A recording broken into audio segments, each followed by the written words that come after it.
Bom dia, boa tarde, boa noite, pessoal. Tudo bem com vocês? Espero de coração que sim. Então vamos lá corrigir os nossos exercícios da página 16, 17 e 18, tá? Começando lá no número 1, né? Começando do começo, claro. Que diz assim: complete as lacunas com as palavras adequadas. Então a letra A diz assim: os átomos de maior estabilidade eletrônica são os gases nobres. Claro, lembra, os gases nobres eles tendem a manter a teoria do octeto, então por isso eles são gases que têm uma estabilidade maior na camada eletrônica, tá? Porque eles tendem a sempre ficar estáveis, pois tem 8 elétrons na camada de valência, com exceção de quem? Do hélio. Lembra lá, o hélio tem 2, tá? Letra B. Nos compostos moleculares, os átomos se unem por ligações covalentes. Composto molecular sempre se liga por ligação covalente, que são formadas pelos compartilhamentos de elétrons. Então eles não vão dar elétrons e nem receber elétrons de ninguém. Eles vão compartilhar esses elétrons. Então são as ligações covalentes. Letra C. Na ligação iônica, perdeu elétron. Lá está falando que perdeu elétron. Então uma ligação iônica que envolve perda ou ganho de íons, tá?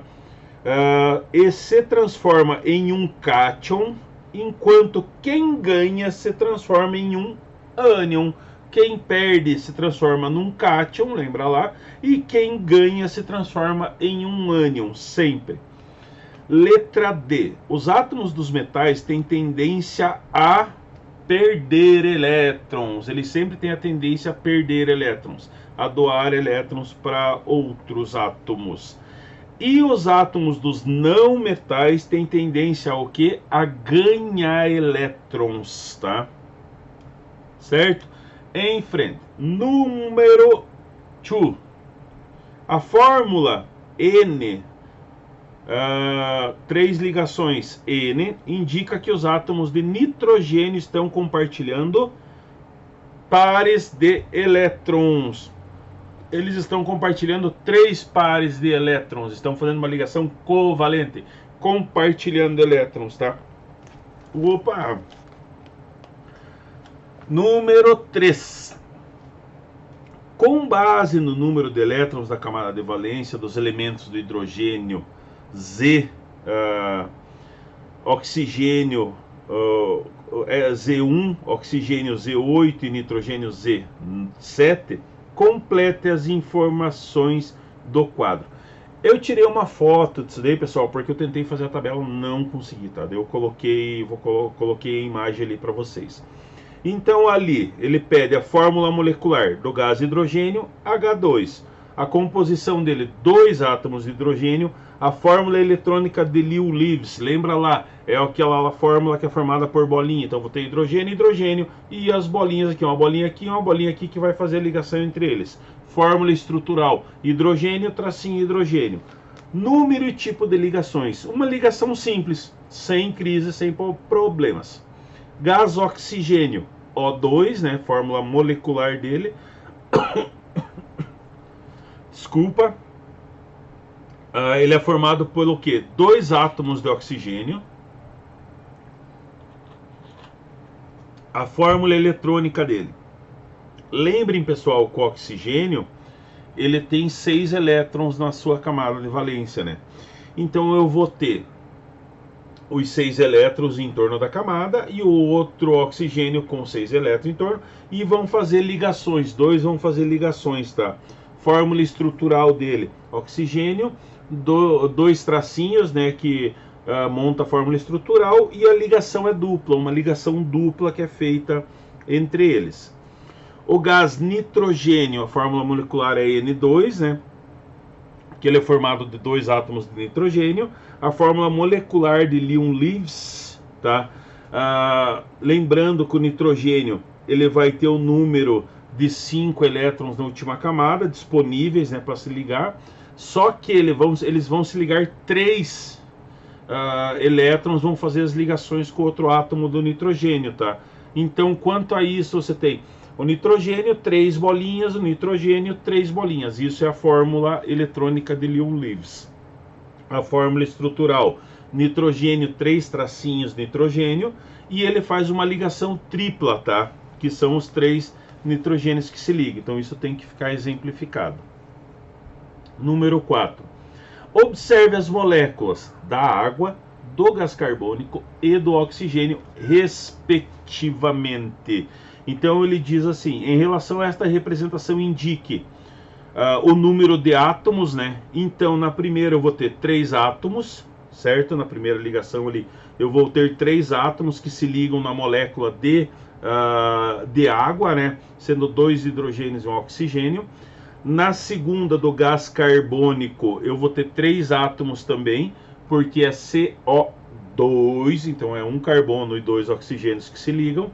E na terceira, que é o meu oxigênio, eu vou ter 2 oxigênios, 2 O ligados, tá? Então são 2 átomos. Letra B, quanto à quantidade de elementos químicos que eu tenho nessa composição? No caso da água, eu tenho 2 elementos químicos, tá? H2O, 2 hidrogênios, 1 oxigênio. No caso do gás carbônico também, porque é CO2, é um carbono e 2 oxigênios. No caso do oxigênio, são 2 oxigênios que se ligam, tá? Então é um elemento químico só. Letra C. Quanto ao tipo de substância, se ela é simples ou se ela é composta? A água, ela é composta. Por que ela é composta, pessoal? Porque eu tenho lá H2O, eu tenho 2 hidrogênios e um oxigênio. Então ela é um elemento composto, são átomos diferentes. O gás carbônico também é composto, tá? Porque eu tenho o carbono e os oxigênios que se ligam a ele. E o oxigênio é uma substância simples, tá? Porque eu somente tenho ligações entre os oxigênios. Letra D. Quanto ao tipo de ligação, se ela é covalente, iônica ou metálica entre os átomos. Todos têm ligação covalente, gente. Todos eles fazem ligação covalente, porque eles compartilham elétrons, então eles têm ligação covalente. Letra E. O número e o tipo, simples, dupla ou tripla, de ligações químicas. Água faz ligação simples, tá? Lembra lá, são ligações simples entre os hidrogênios e o oxigênio.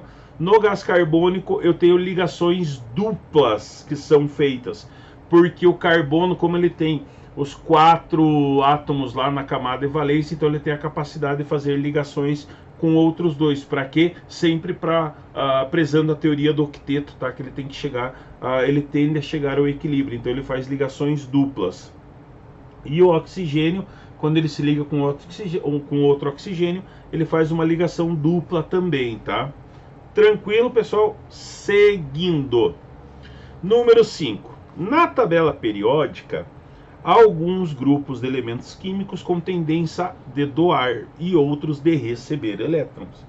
Complete o quadro a seguir, registrando a quantidade de elétrons de valência existente em cada grupo e indicando os mesmos elementos desse grupo, se ele tem tendência de perder ou de ganhar elétron. Representa também a carga de íon correspondente. Então a minha tabela ali eu tenho metal alcalino terroso, grupo de alumínio, grupo de nitrogênio, grupo de calcogênio e grupo de halogênio. Nas camadas de valência, pessoal, sempre, qual que é a camada de valência mesmo? Aquela última camada eletrônica lá, que então ali que vai dizer se ele tem a tendência de perder ou de ganhar elétrons. Os metais alcalinos, eles em geral, eles têm um elétron na camada de valência, então a tendência dele é perder elétrons, tá? E ficar com carga positiva, ficar com uma carga positiva. Isso, ele pede a carga, né? Pede a carga, isso aí. O grupo do metal alcalino terroso, eles têm 2 elétrons na camada de valência. E eles também têm a tendência a perder esses 2 elétrons, tá? E ficar com carga positiva também, ficar com cargas de 2 mais uma carga positiva. O grupo do alumínio, ele já tem 3 elétrons na camada de valência, na sua última camada. Então, como sempre, lembrando da teoria do octeto, os átomos eles tendem a se equilibrar, tá? Então, o alumínio ele também tem a tendência de perder 3 elétrons, tá? E ficar com carga 3+, ou seja, ficar positivo. O grupo do hidrogênio. Já o grupo do hidrogênio ele tem 5 camadas na camada de valência. A tendência é sempre, lembra da regra do octeto, sempre equilibrar. Ele sempre tem a tendência de equilibrar os elétrons, ficar com 8 elétrons na camada de valência. Como ele tem mais elétrons na camada de valência, ele tem a tendência a ganhar 3 elétrons. Para quê? Para completar a camada de valência, ficar com 8 elétrons na camada de valência e se equilibrar de acordo com a teoria do octeto, tá? Então ele ganha 3 elétrons e fica com carga 3 negativa. O calcogênio também, ele tem 6 elétrons na última camada de valência e ele tem tendência a ganhar. Ah, mas ele pode ganhar 4, 5 elétrons? Não, ele vai ganhar os elétrons para ele se equiparar na camada de valência. Então, ele tem a tendência de ganhar 2 elétrons, tá? E ficar 2 com carga 2 negativo. O halogênio ele já tem 7 elétrons na camada de valência. Então falta quanto? Falta 1 elétron, gente. Então ele tem a tendência a ganhar 1 elétron e ficar com camada de 1 negativo, tá? Que é a tendência dele para se equiparar. Sempre lembrem da teoria do octeto, pessoal. Todos os átomos eles tendem a se equilibrar na camada de valência, a alcançar as 8 ligações, né, ou 8 elétrons na camada de valência para eles ficarem equilibrados, certo? Em frente, o número 6 diz ali: com o esboço da tabela periódica, localize os elementos que eu tenho ali, tá? Então eu tenho o magnésio, eu tenho o potássio, eu tenho o alumínio, eu tenho o cloro, eu tenho o oxigênio e o flúor. Aí ele pede o seguinte: qual a localização, grupo e período de cada elemento? Então o magnésio, pessoal, ele fica lá no grupo 2, tá? No grupo dos metais alcalinos terrosos, tá? Ele sempre tem a tendência a perder elétrons. E no terceiro período, é só olhar lá na tabelinha periódica, ele vai estar indicado lá, tá? O período dele e aonde ele vai se alocar dentro do grupo. O grupo do potássio ele faz parte do grupo 1, tá? Metal alcalino no quarto período, beleza? Ah, mas ali professor, mas ali no magnésio, na família 2A, ele ali mostra o segundo. Não, pessoal, conta desde cima, tá? Conta desde o agrupamento lá de cima, a linha conta desde lá. Então eu vou ter ele no terceiro período, certo? O grupo do potássio no grupo 1 dos metais alcalinos, no quarto período. O alumínio, ele está lá no grupo 13, tá? No terceiro período também, certo? O grupo do cloro. Cadê o cloro? O cloro. O grupo do cloro, ele vai estar lá no grupo 17 dos halogênios, colocado no terceiro período. O grupo do oxigênio vai estar no grupo 16, lá nos calcogênios, tá? No segundo período. E o grupo do flúor vai estar lá no grupo 17, no segundo período, certo, pessoal? Entenderam? É só olhar a tabela periódica lá, tá lá bem certinho como que eles estão distribuídos dentro dos grupos e nos períodos que eles estão colocados. Sempre lembrem, o período ele conta desde cima, né? O 1, 2, 3, 4, 5, 6, 7, 8 períodos. 3, 4, 5, 6, 7 períodos que tem na tabela periódica, certo? Tranquilo, em frente. Aí ele diz assim: classifique-os em metais ou não metais. Então o magnésio ele faz parte do grupo dos metais, tá? O potássio ele faz parte dos metais, o alumínio dos metais, o cloro ele é um não metal, o oxigênio ele é um não metal também, o flúor também é um não metal, tá? Então essa diferenciação também tem que ser colocada ali nas exemplificações. A letra C diz assim: de acordo com o grupo em que se encontra, indique o valor da carga de cada um dos íons formados por esses elementos. Então, pessoal, o magnésio, como ele tem a tendência a doar, ele vai ter a carga de íon 2+, tá? O potássio vai ter carga de 1+, o alumínio de 3+, o cloro ele vai ter a tendência a fazer as ligações, então ele vai ficar 1-, o oxigênio 2-, o flúor 1-. Nunca esquecendo da teoria do octeto, pessoal. Eles sempre tendem a se equilibrar, a se equiparar na última camada de valência, tá? Sempre tentam alcançar. Então, lembrando lá da tabelinha dos elétrons de valência, quem tem menos elétrons na camada de valência sempre tem tendência a perder esses elétrons. E quem tem mais elétrons na camada de valência sempre tem a tendência a ganhar mais elétrons até que ele alcance o equilíbrio, né? Até que ele acabe alcançando o equilíbrio da teoria do octeto. A letra D. Represente a fórmula de compostos formados pelos elementos magnésio, oxigênio, e alumínio e cloro. Facílimo, né, pessoal? Magnésio, MgO e alumínio e cloro. Alumínio, cloro 3, porque ele vai fazer as ligações, tá? Porque ele vai ter aquelas ligações entre os átomos. Coloquei coloquei o 3 ali, não ficou embaixo ali na resposta, porque eu não consegui colocar ele ali na organização do Word ali, mas ele fica referenciado embaixo sempre quando você coloca exemplificações de compostos. Número 7. Lá no número 7 diz assim: considere as espécies químicas bromo e brometo de potássio, dados os números de elétrons na camada de valência, potássio 1 e bromo 7. Explique justificando o tipo de ligação que ocorre entre os átomos, tá? Aí os átomos da letra A, o bromo, né?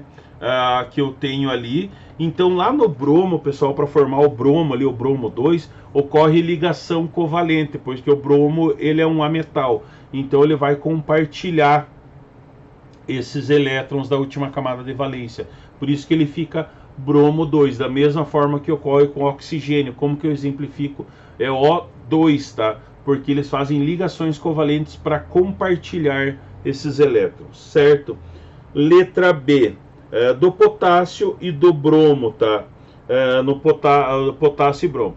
Já assim, o que ocorre? Entre o átomo do potássio e do bromo ocorre ligação iônica, porque o potássio ele é um metal alcalino e um bromo é ametal. Então ele tem a tendência a doar esses elétrons. Eu coloquei as imagens ali dos tipos de ligações que são feitas para ser melhor, para vocês conseguirem visualizar melhor isso, tá? Número 8. Sabendo-se que o número de elétrons doados e recebidos deve ser o mesmo, e que o cálcio doa 2 elétrons e o flúor recebe somente 1, então ao se ligarem entre si os átomos de cálcio e flúor obtêm uma substância cuja fórmula correta é o cálcio doa 2, pessoal, e o flúor recebe 1. Então a formulação correta deles vai ser cálcio F2, tá? Ou seja, cálcio flúor 2, porque sempre o índice doado ele vai no final, né? Lembra lá do cruzamento em X, se eu tenho X e Y, o do X ele vai para esse referencial e o do Y vem para esse referencial aqui. Como o flúor doa só 1, eu não preciso exemplificar ali no meu cálcio que ele é cálcio 1, tá? Eu não preciso referenciar ele. Eu sei que se ele está cálcio ali, ele é 1, tá? Isso é uma referenciação que é usada para exemplificar a formulação só. E daí pela teoria lá que eles se cruzam, né? O do cálcio vai para o flúor e daí no flúor ele fica 2, certo? Tranquilo.